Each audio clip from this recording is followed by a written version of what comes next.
আসসালামু আলাইকুম।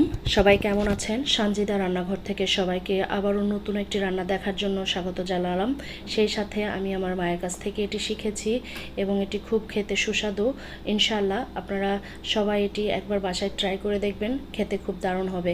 এটি হাতে মেখে ডিম দিয়ে মুরগির মাংস। আর এটি রান্না করার জন্য প্রথমেই বলে রাখি, এটি দেশি বা লোকাল মুরগি হলে খুব ভালো হয়, কারণ এই দেশি মুরগির ভিতরে যতটা পুষ্টিগুণ আছে তা বিদেশি বা পোলট্রি মুরগির মধ্যে তা নাই, এবং ডিম দিয়ে খেতে ততটা ভালো লাগবে না। আর এই রান্নার জন্য যা যা লাগবে আমি বলেই দিচ্ছি।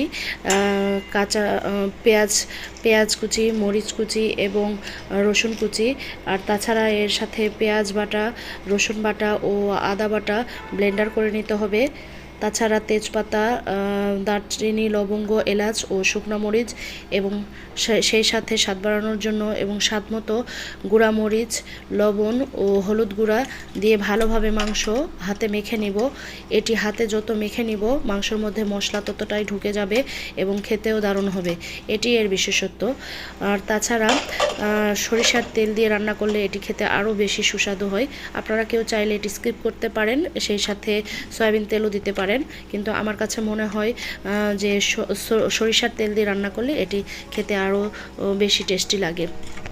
আমি এখন হালকা কুসুম গরম পানি দিয়ে দিচ্ছি, কারণ এটি হালকা গরম কুসুম পানি দিলে মাংসটা খুব ভালোভাবে সেদ্ধ হয়ে আসবে আর ফ্লেভারটাও ভালো হয় আমার কাছে মনে হয় আর কি। আবার ওই তো ঢাকনা দিয়ে রান্না করব কিছুক্ষণ।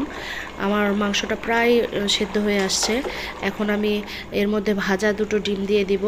আমি আর আমার মেয়ে খাবো, এই জন্যই ভাজা দুটো ডিম দিয়েছি। আমার মেয়েরও এটি খুব পছন্দের। আপনারা চাইলে এভাবে বাসায় রান্না করে খেতে পারেন। আর সব শেষে ভাজা জিরা দিব 1 চামচ, কারণ যে কোনো মাংস রান্নাতে ভাজা জিরাটা স্বাদ বাড়িয়ে আরও রান্নাকে দ্বিগুণ পরিমাণে টেস্টি করে তোলে। আর আমি এই তো অলমোস্ট হয়ে গেছে রান্না।